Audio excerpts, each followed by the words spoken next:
सवात की सूरत हाल पर मजीद बात करके प्राइम में ज्वाइन किया है वज़ीर आला खैबर पख्तूनख्वा के तर्जुमान फराज अहमद मुगल ने।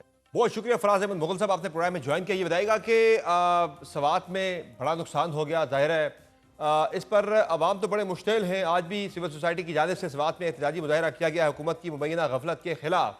ये बताएं कि चंद अफसरान को मुअत्तल कर देने से क्या सूबाई हुकूमत बरी ज़िम्मा हो गई है इन 11 कीमती जानों के नुकसान के हवाले से?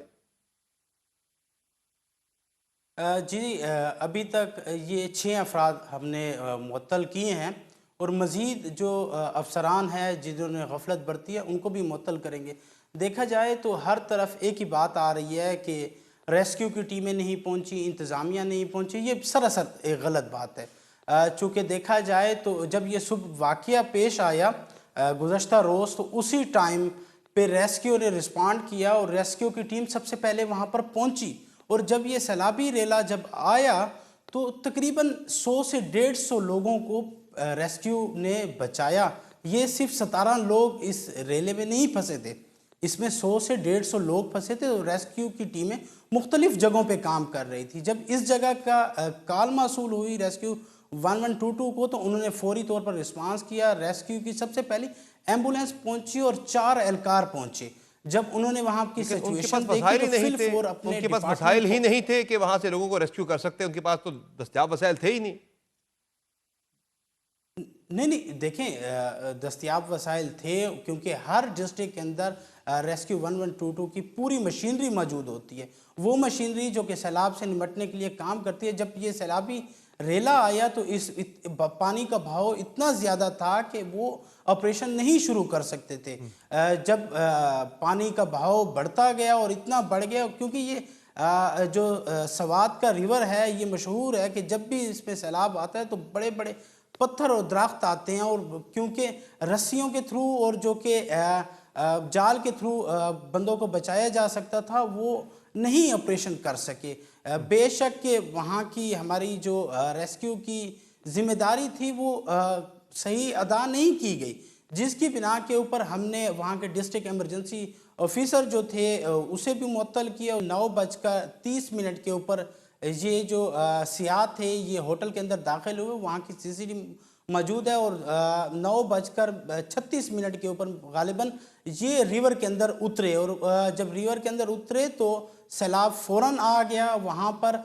और हमारे पास ज़िली इंतज़ामिया के पास प्रॉपर वो सीसीटीवी मौजूद है वहाँ की कि जितने टाइम के अंदर वो किया, और वो सीसीटीवी हम आपके साथ भी शेयर कर देंगे, तमाम तर पाकिस्तानियों के साथ शेयर कर देंगे कि वो देखें कि वो कितना टाइम था। टाइम बहुत थोड़ा टाइम था जिसमें रिस्पॉन्ड करना बहुत मुश्किल था। तो अगर ये आप कह रहे हैं कि टाइम इतना नहीं लगा, जो कर सकते थे वो किया, तो फिर लोग मुअत्तल क्यों किए फिर आपने, अगर सब कुछ टाइम पे हुआ है? देखें, मुअत्तल करना बहुत ज़रूरी है। यहाँ पर कुछ चीज़ें देखें रियलाइज़ हमने की है। आज चीफ सेक्रेटरी को हमने बुलाया वहाँ पर सवात के अंदर, मैं ख़ुद भी वहाँ पर मौजूद था। तमाम तर सिचुएशन हम देख रहे थे। देखें, ये गफलत कहीं ना कहीं तो 19-20 की गई है ना। तो देखें, आज इन सरकारी अफसरान को हम छोड़ेंगे तो कल मज़ीद ये गफलत बरतेंगे।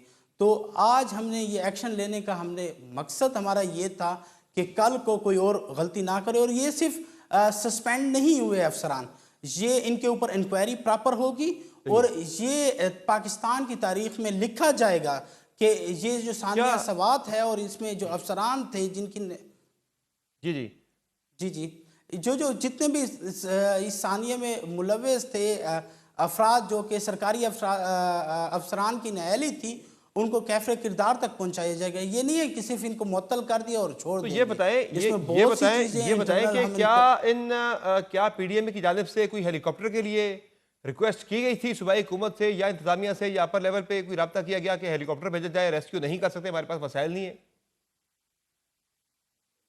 देखा जाए तो जो कि डिस्टेंस है ना टाइम का, ये काउंटर किया गया। जब सूबाई हुकूमत को इतला पहुंची और सीएम हाउस में इतला पहुंची तो उस टाइम तक टाइम बहुत ज़्यादा गुजर चुका था। और इसकी वजह से क्योंकि अगर हेलीकॉप्टर पेशावर से फ्लाई करता और वहाँ तक पहुँचता तो ये 1 से 1.5 घंटे का फ्लाइट टाइम है इसका हेली का, इसलिए हेली नहीं पहुँच सका और ना पहुँच सकता था। क्योंकि वहाँ पर इंतज़ामिया भी पहुँच चुकी थी, रेस्क्यू भी पहुँच चुका था और वहाँ पर कुछ मज़ीद नहीं किया जा सकता था। कि एक अगर तनकीद ये वहाँ पर होती है, हमें टाइम एक मिल तनकीद जाता ये होती हमें है फराज अहमद मुगल साहब के अलीमा खान साहिबा जब फंस गई थी 2019 में, तो उनको रेस्क्यू करने के लिए तो सूबाई हुकूमत का हेलीकॉप्टर पहुंच गया था, लेकिन जो है इन सयाहों के लिए नहीं पहुंच सका। इस पर काफ़ी तनकीद हो रही है। देखें जी, तनकीद देखें, जब अलीमा खान साहिबा जो वहाँ पर फंसी थी तो वहाँ पर मोबाइल राब्ता बंद हो चुका था, वहाँ पर कोई ऐसी वहाँ पर वो नहीं हुआ था, रोड कनेक्टिविटी बंद हो चुकी थी और वो इसलिए वहाँ पर हेलीकॉप्टर गया क्योंकि कई टाइम मिला था हुकूमत को वहाँ पर हेलीकॉप्टर भेजने के लिए। अगर हमें देखें, जितना दुख दर्द उन लवाहिकीन को है उतना हमें भी है और सूबाई हुकूमत को भी है कि ये अफसोसनाक वाक़या है। हम सही है। तस्लीम करते हैं कि ये पंजाब से शहरी आए थे। अगर हमें टाइम मिलता तो क्या हमने हेलीकॉप्टर अपने अपने इस्तेमाल के लिए रखा हुआ है। लास्ट टाइम आप देखें कि सूबाई हुकूमत का हेलीकॉप्टर जो पाड़ा चिनार में मसाइल हुए और वहाँ पर अद्वियात पहुँचने के दिन में 4-4 मरतबा हमारा हेलीकॉप्टर जा रहा था। सही है। तो अच्छा हमारे फराज सूबे साहब, के पास ये वसाइल बताएं, हैं, तो ये अगर बता- हमें ये बताएं कि ये बताएं, चलिए ये तो हेलीकॉप्टर वाला मसला हो गया। जो होटल्स का मामला है दरियाओं के अंदर जो है वो होटल्स कायम हुए हुए हैं, दरियाओं के किनारों पे होटल्स कायम हुए हुए हैं। पहले भी हमने देखा 2010 में जब सैलाब आया था तब भी तबाही हुई थी, तब से हमने सुना था कि पाबंदी लगाई जाएगी, उनकी बाकायदा रजिस्ट्रेशन होगी और एक तरीक़ेकार के तहत होटल्स बनेंगे। फिर उसके बाद 2022 में हमने तबाही देखी, उसमें भी जो है कालाम वगैरह में जब हमने देखा कि इतनी बड़ी तबाही हुई थी तब भी कुछ भी नहीं हुआ। और अब 2025 में हम वही कुछ देख रहे हैं जो कि हम पिछले 15 सालों से देखते आ रहे हैं, लेकिन कुछ भी नहीं हो सका। हम सिर्फ सुनते हैं, हर दफ़ा एक हादसा हो जाता है, सानिया हो जाता है, उसके बाद हम सुनते हैं कि अब जो है रेगुलेशंस होगी, बड़ी सख्ती होगी, अब दोबारा किसी को इस तरह से गफलत की इजाज़त नहीं दी जाएगी कि दरिया के किनारे पे जहाँ बहाव आ सकता है, दरिया का पानी आ सकता है, वहाँ पे कोई होटल्स बनाए। ये हम होता हुआ देख रहे हैं, हर साल होता है, लेकिन फिर भी सुनते हैं कार्रवाई होगी, लेकिन वो कार्रवाई होती नहीं है उसके बाद।